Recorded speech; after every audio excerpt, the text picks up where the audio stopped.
Alright, Kimbo White here. Big news in MMA. As of Monday, Dan Henderson signing with Strikeforce. Obviously the biggest news in MMA for a while. Now this is huge because now Scott Coker has put together this army of guys that's good enough to compete with the UFC. With the hardcore MMA fans for sure, and going more and more mainstream with it every day, picking up guys like Jason Miller, Fedor, and now Henderson. It's just amazing how far everybody thought they were going to be Elite XC, and how far they're going with it. It's really cool to see.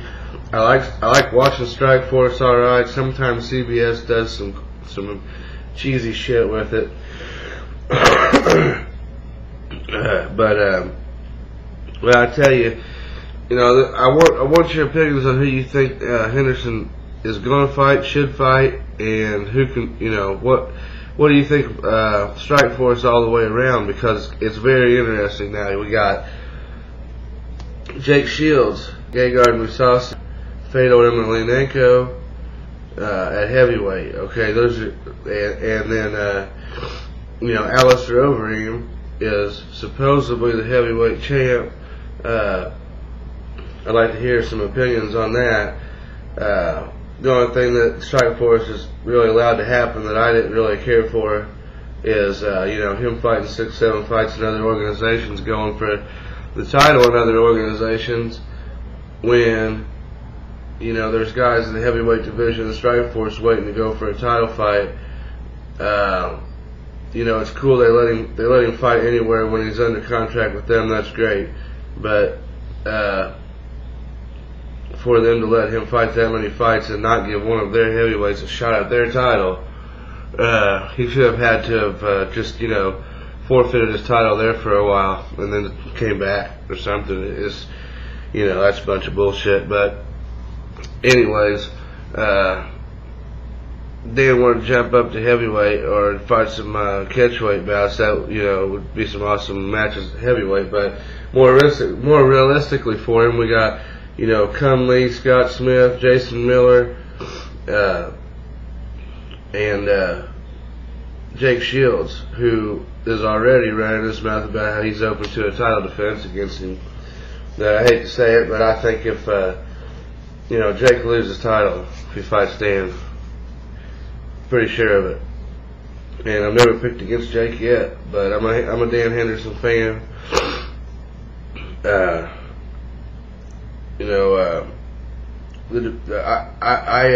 I'm really curious to see who Fedor's next opponent is going to be, because there's a lot of talk, and to be real honest, I think Overeem should defend his title against Fedor.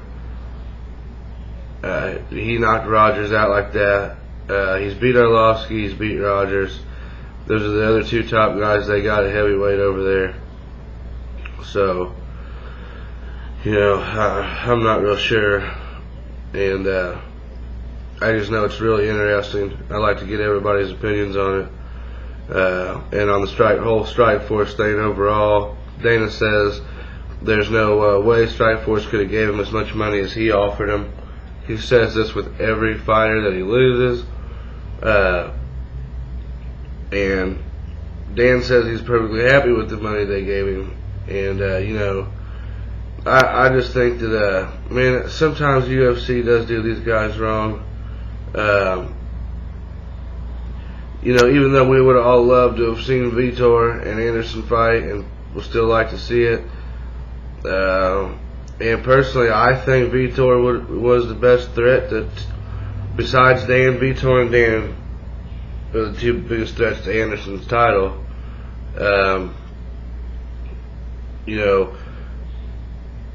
Dan earned that rematch. He earned the rematch, and he's done a hell of a lot for the UFC.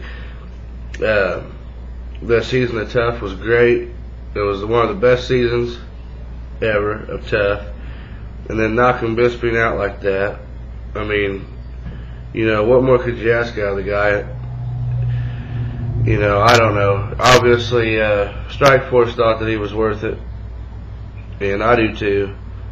And I think Dana's probably gonna be pissed off. Dan said this is gonna be the next CBS show when he's gonna fight, and they've already proved they got a market for the CBS shows.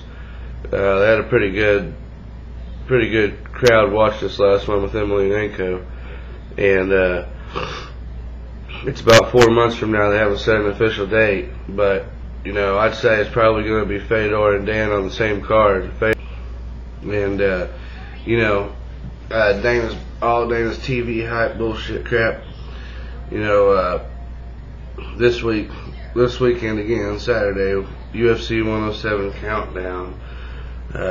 Used to kind of like these shows, but now it's like, man, I mean, I like watching them to get a little info on the fighters I might not know and see how they're training.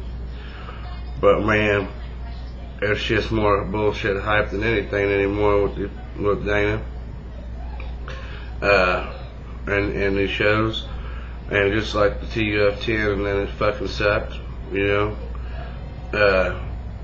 But anyway, 7 hours of Unleashed, but 2 hours of UFC countdowns, 5 hours of Unleashed.